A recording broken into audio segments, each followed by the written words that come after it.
What is not working with these commissions? Do you have the impression that commissions effectively tackle specific problems in specific spheres to help move the nation forward?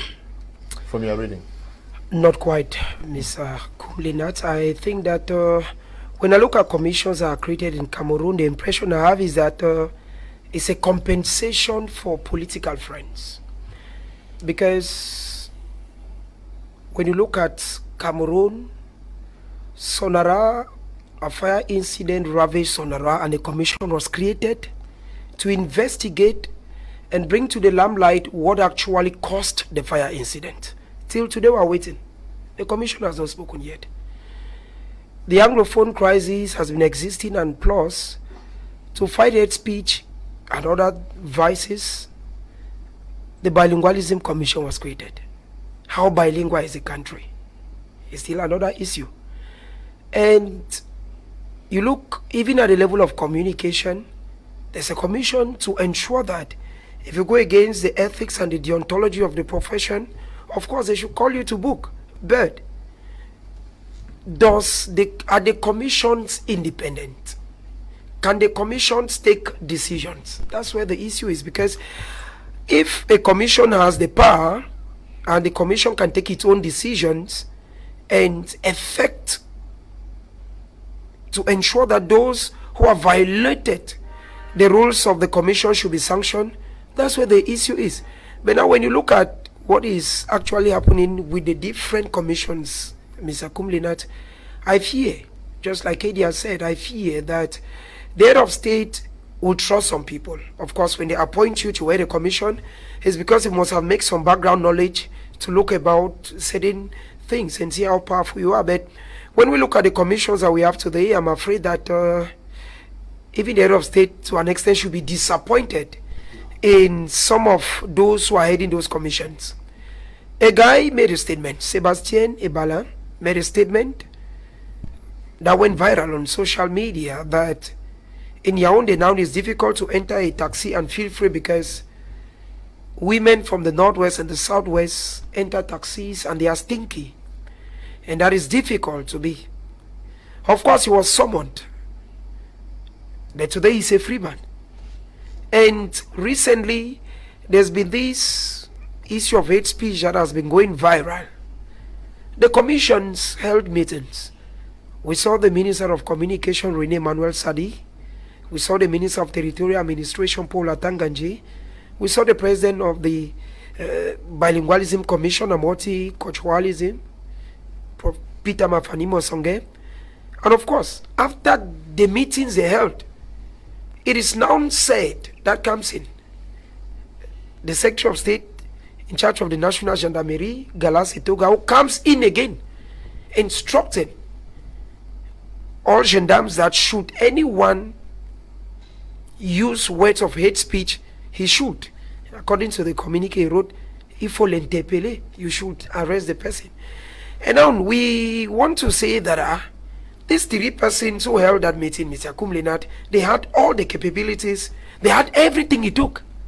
But now, when you see the gendarmerie now coming in, the gendarme was coming in to give another instruction, you start asking yourself now, is it that the Bilingualism Commission is not strong enough to take decisions?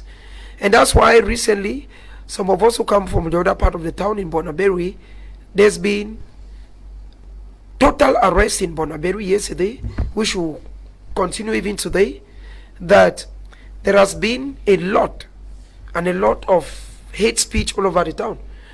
I just feel, Mr. Kumlina, that we have very good commissions. One of the only commissions that was created that we saw and felt that did something, that even investigated, is when children were killed and pregnant women killed in Garbu, and the head of state insisted that a particular team should investigate and tell what happened. The commission came up and it was clear. The commission told the head of state, after our investigations, we discovered it is military people who burned down those houses.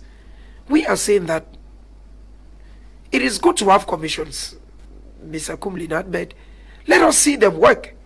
Cameroon at one time, is true, some of us were very young, had a ministry known as the Ministry of National Education. Yeah, Apostle, which control all. But today, Cameroon has a Ministry of Basic Education, Secondary Education, Higher Education, Vocational Training. All of them, you're asking yourself that, but in the days of Ahijo, there was national. The person worked well. And you could see Ahijo even going to places. I remember that students of Lycée Muliko went on strike because their food, those who were in the dormitory, they complained that the food we're supposed to have was not given. The next day, the head of state is there and calls, who is the cook? The cook comes out. So I feel that the problem is not even at the level of the commissions. It is the head of state. Why? Because if Apostle Ambe, who is your consultant, so the name is Akum Leonard, if you felt that he was not delivering the goods, of course, you would have looked for another consultant. But he is still there because the feedback has been there. The people are telling you he's doing a wonderful job. So I think that the problems with commissions in Cameroon, Pesankum Leonard, it is not those who are there, but it's the head of state. Look at the CONAC, like you cited. CONAC is headed by a religious fellow. But why is the commission not delivering? I remember that one time in this country, Mr. Kumlenat, when a crisis was going or taking a certain, the president said there should be a commission for history to rewrite the history. So they should know whether Bakwire, Douala, they are one people. They are one people. Banso, Bamun, or this, they are one people now. So the commission had to rewrite. One of those who were there, Professor Zingwa, who is a respected person. So I think that Kumleda, the problem is not the commissions, it's the head. The problem is not the commission, It's the head.